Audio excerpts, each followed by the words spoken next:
Government के तरफ से आए थे। माय चेयरमैन, माय सीईओ, मैं डिप्टी सीएम। अभी त्रिपुरा में एक नया चीफ मिनिस्टर आया है और एक प्रोटोकॉल होता है कि हम नए चीफ मिनिस्टर से मिले और उनको अपने ईडीसी के बारे में बात करें। तो हमने प्रोटोकॉल के हिसाब से उनसे हमारी आज मुलाकात हुई है और हमने कहा है कि आपको पूरा ईडीसी का एक रिव्यू करना चाहिए। अभी एक नया चीफ मिनिस्टर आया त्रिपुरा में, तो मैं चाहता हूँ कि हमारे बहुत इश्यूज़ हैं, हमारे बहुत प्रॉब्लम्स हैं, उसको आप नए तरीके से देखिए और उसको एड्रेस कीजिए। पॉलिटिक्स एक जगह में है और एडमिनिस्ट्रेशन एक जगह में है।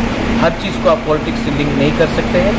आपको पूरा त्रिपुरा को डेवलप करना है तो ईडीसी को छोड़कर आप त्रिपुरा को डेवलप नहीं कर सकते।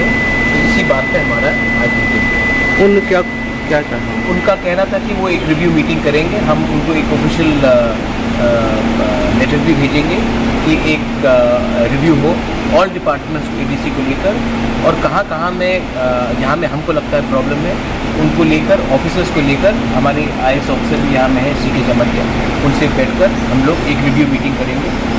प्रॉब्लम्स और विलेज काउंसिल इलेक्शन भी है, कब होगा ये विलेज काउंसिल इलेक्शन, उसके बारे में हमको बैठकर एक पूरा रिव्यू करना है। क्योंकि जैसा मैंने कहा कि आप सबका साथ सबका विकास नहीं बोल सकते जब तक ईडीसी को आप डेवलप नहीं